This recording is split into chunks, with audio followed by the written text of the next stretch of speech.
Welcome to the Talent Insight Show. This is exciting. We have Zac Colip going to be joining us today to talk about the pros and cons of contractors. Zac is a leader on our technology practice, so let's bring Zac in. He and I are going to chat a little bit today. Hey, Zac. Hey guys, how's it going? Going great. How are you doing? Great. How are you? Doing well. I'm impressed, Ryan. You're a real tech whiz with this whole operation.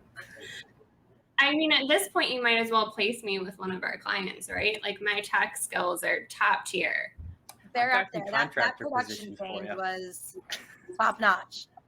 Top notch. I know. I'm really good at what I do. But anyway, let's get started here on this episode of the Talent Insights. Zac and I have been brainstorming a little bit. We both place a high number of contractors with our clients. Zac, obviously on the tech side, for me on the HR side. And we started talking about like, what are the pros and cons of contracting? And for some folks that aren't familiar with it, contracting is essentially consulting, where you might work with a firm like Hirewell, and we essentially loan you out to one of our clients, or there's some folks that do this independently as well. And these can be short-term engagements, they can be long-term engagements, ranging in timeline and that sort of thing. But Zac and I just want to talk about like the pros and cons of contracting and why some folks may choose to do it and why it might not be the right choice for others. So Zac, why don't you just talk to us a little bit about the pros of contracting? Yeah, so I spend a lot of time on the phone with people. Some people are like very like inclined to doing contracting. Many are definitely very much against it. I think it's just a lot of unknown out there for the most part. But there's a lot of benefits to working a contract position. For one thing, I think in like today's world, working 40 hours a week, like and having that set is pretty nice. A lot of jobs out there have you working like 60 hours plus, or you're at home working and you just don't know when to stop. But when you're billing hourly, you know exactly when to stop. So there's a nice benefit to that. Spend a little bit more time with the family. Also, oftentimes with contracting, this isn't always the case, but you usually make a little bit more money, right? And so that money, depending on how much you can work into it, can usually cover the benefits that you possibly give up in the long run. And then you end up making more money for working fewer hours in most of the times.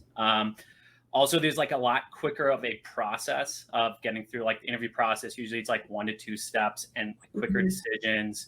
There's also an option to set up your own LLC, which is like your own company essentially. And then like you can put your expenses through on that. You can set up your own benefits with that as well, set up your own 401k. So there's like a lot of options to go, especially if you make contracting a long-term goal. Yeah, exactly. I think one thing too that like some folks maybe don't realize is there's like a ton of flexibility that comes with contracting. And what I mean by that is like you have the opportunity to kind of pick and choose like where you want to work and when. Like some folks maybe only want to take on assignments that are 3 months and then take a break, or 6 months and take a break, or maybe there's certain industries that they really enjoy working with that they have the opportunity to kind of pick and choose when they join organizations like that. And to kind of segue off of that as well, a lot of variety that comes with that too. You're working with new hiring managers, new organizations, you're getting a lot of exposure into new cultures. So there's, a good amount of decision making that is really, in the candidate's onus when it comes to contracting. Yeah, and I think there's oftentimes like a negative connotation with contractors that like maybe they're like second-class citizens since they're not like perm. So like obviously whenever you're going through the interview process, I highly recommend like vetting that out a little bit. Working with like recruiting companies like Hirewell can often like give you the inside look if like companies have previous experience placing people there. Yeah, exactly. What about some of the cons? So like obviously we just listed off a ton of pros and there's more to that list than we probably have time to cover today. But what are some of the cons that maybe make folks decide, contracting's not for me? Yeah, so oftentimes, contractors aren't included on the benefits. I think that's the biggest sticking point for sure. There are a lot of contract positions that do offer benefits on top of it, though. So, definitely worth looking at the whole picture there.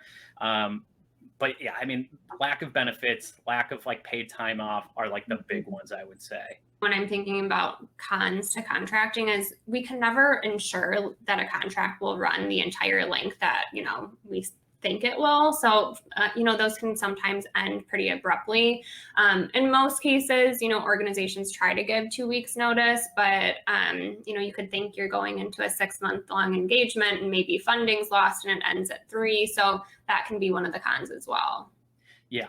Another thing is like sometimes companies are less inclined to invest in you by like offering certifications or further education just because they would want you to be an FTE in order to make that investment.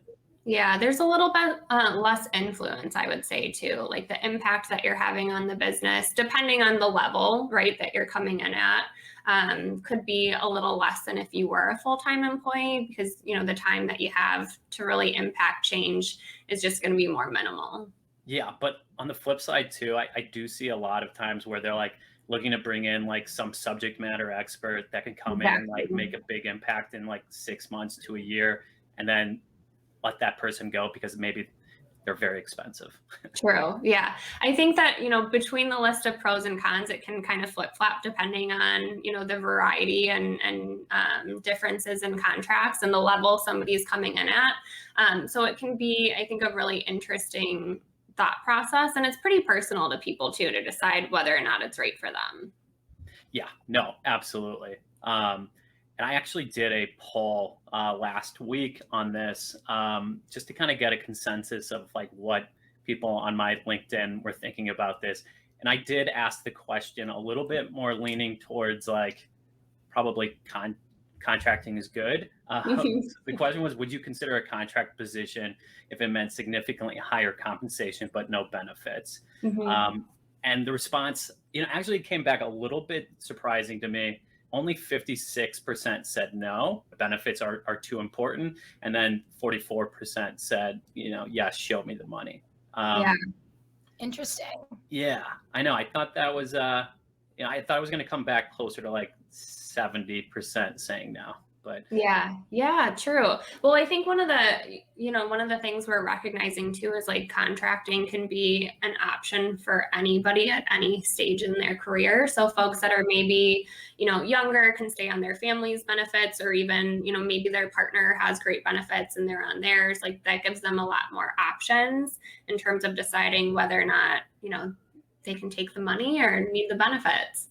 yeah. And I think we're in this like odd time, of like 2.5 years into like a pandemic, right? And so like benefits are like on the top of everybody's mind. So like I think some of the responses I got back were like, hey, if I have a family and I need to like have a hospital visit, like that's going to offset, any thing I can do if I don't have benefits. So Yeah. I get it, and I think there's like benefits out there that you can get yourself set up with a Mhm. contracting position to make yourself be just fine in those situations. But a lot of people did respond well to the higher compensation, and we're really reaching out and saying, hey, like, show me the money. Yeah. Hey, I hear him on that for sure. There's a lot of options for folks. Well, if contracting is something, anyone's interested in learning a bit more about, reach out to Zac, to myself. I'm sure we have both have a ton going on the contract side. So we may even have some opportunities to share with you. But even if you're just interested to learn how, contracting opportunities are and, the pros and cons of those, we'd be happy to walk you through them. All right. Thanks for having me, guys. Thanks for joining, Zac. See ya.